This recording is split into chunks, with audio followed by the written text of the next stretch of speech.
क्या आप जानते हैं कि मध्य एशिया की इन खुली घास की वादियों में कभी ऐसे घुड़सवार दौड़ते थे जिनकी तलवारों की गूंज चीन से लेकर यूरोप तक सुनाई देती थी। जहां आज सन्नाटा है, कभी वहां साम्राज्य बनते और मिटते थे। ये कहानी है आकाश के बेटों की, तुर्कों की। कैसे हुनों के बाद एक नई ताकत उभरी, कैसे एक धर्म इस्लाम रेगिस्तान से निकलकर मैदानों तक पहुंचा, और कैसे खानाबदोश बन गए दुनिया के सबसे बड़े सल्तनतों के निर्माता। अगर आपको इतिहास में रोमांच, गहराई और रहस्य पसंद है तो ये पूरी सीरीज आपको बांध कर रखेगी। कहानी शुरू हो रही है उस जगह से जहां से इतिहास ने करवट ली थी। 50,000 साल पहले न कोई शहर था, न कोई राष्ट्र, सिर्फ खुला आकाश, अनंत मैदान और वहमी सन्नाटा। यह है मध्य एशिया, धरती का वो टुकड़ा जहां इतिहास नहीं किंवदंतियां जन्म लेती थीं। आज से हम शुरू कर रहे हैं एक नई श्रृंखला, मध्य एशिया की अनकही गाथा, और यह है उसका पहला अध्याय, आदिकाल का मध्य एशिया। सेक्शन 1, मध्य एशिया की प्रकृति। मध्य एशिया एक भौगोलिक चमत्कार है। उत्तर में फैला है बर्फीला साइबेरिया, जो यूराल पर्वतों से लेकर प्रशांत महासागर तक पहुंचता है। दक्षिण में जलता है गोबी रेगिस्तान, जहां रेत की आंधियां इतिहास को दफन कर चुकी हैं, और बीच में एक विशाल घास का समुद्र स्टेपी, जो पश्चिमी रूस से लेकर मंगोलिया तक फैला है। यहाँ की हवाएं सिर्फ ठंडी नहीं थीं, वे संदेश वाहक थीं, घोड़ों की टापों, योद्धाओं के युद्ध घोष और आने वाली सभ्यताओं की। सेक्शन 2, गोबी और जीवाश्म 2003 ने। गोबी रेगिस्तान सिर्फ बालू नहीं, ये एक पैलियोंटोलॉजिकल टाइम कैप्सूल है। यहीं से मिले हैं डायनासोरों के अंडे, प्राचीन हड्डियां और विलुप्त हो चुके जीवों के अवशेष। एक ऐसा रेगिस्तान जिसने करोड़ों साल पुरानी कहानियां आज तक संभाल कर रखी हैं। सेक्शन 3, तारिम बेसिन और रेशम मार्ग 3 से 4 हद। पश्चिमी चीन में है तकलीमकान रेगिस्तान, दुनिया का दूसरा सबसे बड़ा रेतीला इलाका, और उसके बीच बसा है टारिम बेसिन। यह इलाका था रेशम मार्ग का अहम पड़ाव। व्यापारी, तीर्थयात्री और योद्धा सभी यहीं से गुजरते थे। सूखी जलवायु ने यहाँ टारिम ममीज को हजारों साल तक सुरक्षित रखा, नीली आंखों और भूरे बालों के साथ। ये सब इस बात के संकेत हैं कि मध्य एशिया केवल एशिया का हिस्सा नहीं था, ये दुनिया के बीच में था। सेक्शन 4, पर्वत और भाषाएं 4005 अल्ताई पर्वत, तियान शान और ग्रेट खिंगन। ये पर्वत श्रृंखलाएं सिर्फ प्रकृति की रचना नहीं थीं, इन्हीं के बीच उभरी एक रहस्यमयी भाषा परंपरा, जिसे आज हम कहते हैं प्रोटो अल्ताई। इससे जन्मी तुर्किक, मंगोलियन और कुछ विद्वानों के अनुसार कोरियाई और जापानी भाषाएं भी यहीं से निकले। वो शब्द, वो ध्वनियां जो बाद में साम्राज्यों की आवाज बनी। आज से हजारों साल पहले, जब मिस्र में पिरामिड बन रहे थे और भारत में वैदिक यज्ञ हो रहे थे, मध्य एशिया की घास के मैदानों में एक नई ताकत जन्म ले रही थी। ऐसी ताकत जो न शहर बसाती थी, न किले बनाती थी, वो सिर्फ घोड़े पर चढ़ती थी और तूफान बन जाती थी। इनका नाम था स्किथियन।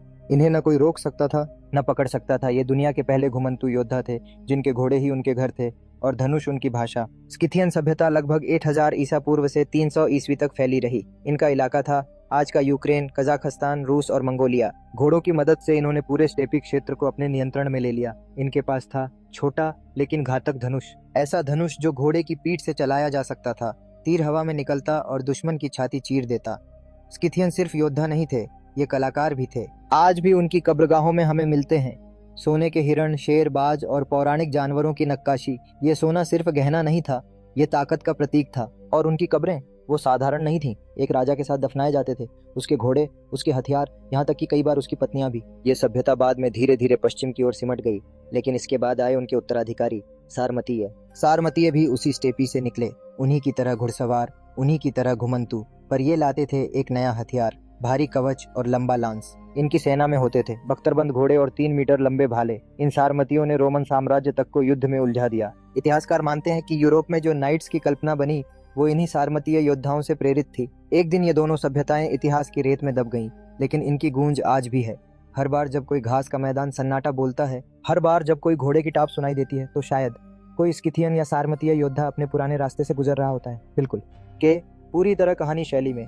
रेत का समंदर फैला था दूर तलक, घोड़ों की टापें उठीं, कुछ सवारियां आगे बढ़ीं, कभी लड़ने कभी खोजने। पर इस बार की खोज किसी शहर या खजाने की नहीं थी, यह खोज थी रूह की।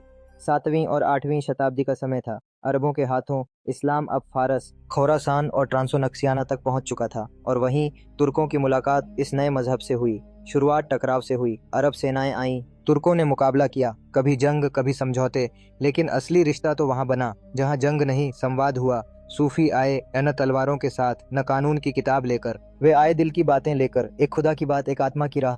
तुर्क खानाबदोश थे, आकाश को पिता मानते थे, पृथ्वी को माँ। सूफियों का संदेश उन्हें सीधा दिल से लगा। इस्लाम सिर्फ एक धर्म नहीं था, यह एक सफर था भीतर की ओर। धर्म परिवर्तन तलवार से नहीं हुआ, हुआ प्रार्थना से, कविता से, गीत से। सूफियों ने बैठकर चाय पी, कहानियां सुनाई, और यहीं से तुर्कों के दिल बदले।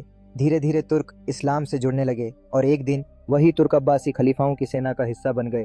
पहले गुलाम सैनिक, मामलुक, फिर सरदार और फिर बगदाद के सिंहासन के रक्षक। अब तुर्क तलवारें लेकर सिर्फ लड़ाई नहीं कर रहे थे, वे इस्लामी दुनिया के निर्माता बन चुके थे। सल्जुक आए, गजनवी आए, फिर उस्मानी। इस्लाम अब केवल अरबी या फारसी नहीं रहा, इसमें तुर्कों का साहस, खानाबदोशों की आस्था और सूफियों की रूह मिल चुकी थी। रेगिस्तान की आवाज और मैदानों की पुकार अब एक नई सभ्यता बना चुके थे। भाग 5, सल्जुकों का उदय। पश्चिम की ओर तुर्की का रुख। जब तुर्कों ने इस्लाम को पूरी तरह आत्मसात कर लिया तो उन्होंने केवल सैनिक शक्ति नहीं बल्कि धार्मिक वैधता और सांस्कृतिक आत्मविश्वास भी प्राप्त किया।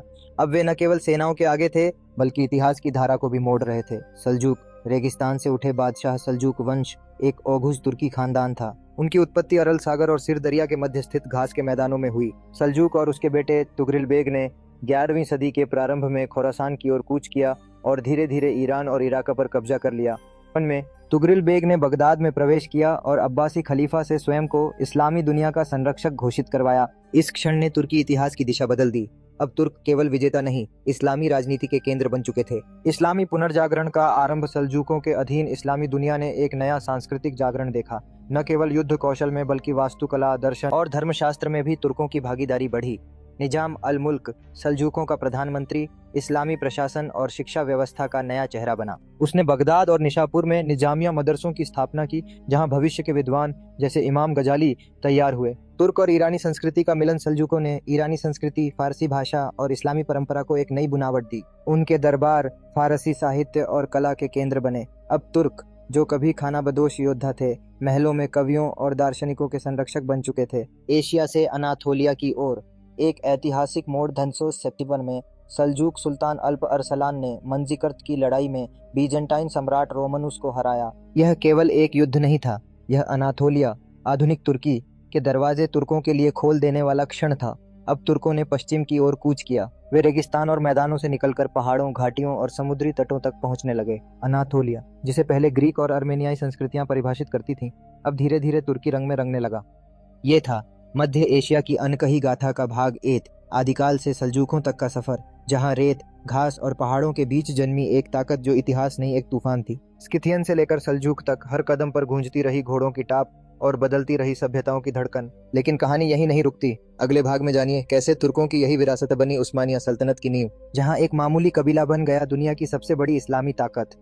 अगर आपको ये सफर पसंद आया हो तो वीडियो को लाइक करें, शेयर करें और चैनल को सब्सक्राइब करना न भूलें, ताकि इतिहास की अगली कड़ी आपसे कभी छूट न जाए। मध्य एशिया की अनकही गाथा भाग 2 में फिर मिलेंगे, उस्मानिया सल्तनत की शुरुआत के साथ। तब तक के लिए इतिहास की धड़कनों को सुनते रहिए, क्योंकि ये सिर्फ अतीत नहीं, हमारी पहचान है।